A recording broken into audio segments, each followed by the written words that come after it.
Hi guys, welcome to my channel. Masi wari macha ama puduna laksari. Wari gi maming di khungang amada yongi karbar. Matam amada khungang ama lerammi. Khungang ado yamna phajaba amadi ingna chikna leiba mafamni. Maduda leiba miyoi khudimak yamna chamba mingonda lanjadaba aranba tawdaba huran chithiba leramdi. Makhoi mashelgi marakta amaga yamna nungsinaram. Nongma ikhang khanghaudana circus kini haiduna khungang aduda team ama laklamni khungang adugi miyam pumnamak ngaknarami circus makhoigi maraktagi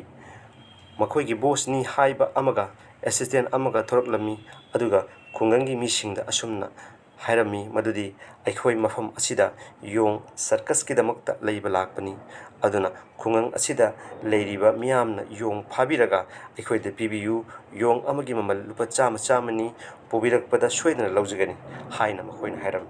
wafam asi tabada khungangi miyam khudimak yam haraurami maramdi makhoi gi khungangda yongna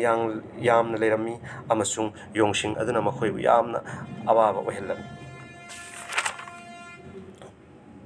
khungangi nupa khudimak yong phanamba chatnakhre makhoina angamba yongsing phaduna puraklami aduga yongsing ado piramlaga paisa lauraga chatkhiram madugi matungda amukkasu circus ki boss aduna asumna lautholami madudi hayengsu amukka yong pharaga purakpa da yong amagi mamal lupa chama yankhaida pigani haina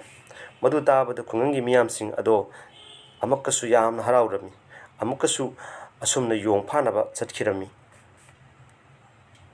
hanakti yongsing yamna puraklamdi pharaklaba yongsing ado makhoina piramlaga paisa pudun chatkirami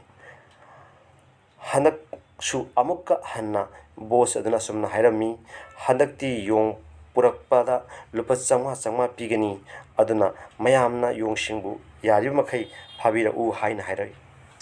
masi tabada khungangi miyamsing ado yamna matha sarami maramdi leramba yong khudimak phaduna pikhre haujikti yong amata leitre haujikti kadaidigi yong purakani haidana khungangi miyam ado matha saduna leiringai tanja aduda assistant ado tumina laklami khungangi miyamda asumna tuminna hairami aigi su kanaba amasung nakhoigi su kanaba wafam ama haige haujik nakhoina pharakhiba yongsing ado nakhoida aina tuminna pirage aduga hairiba ase bossna karimata khangloi adubu yong amagi mamaldi lupa chahumda ai ngonda piu aduga hayeng nongalaga yongsing ado lupa chamada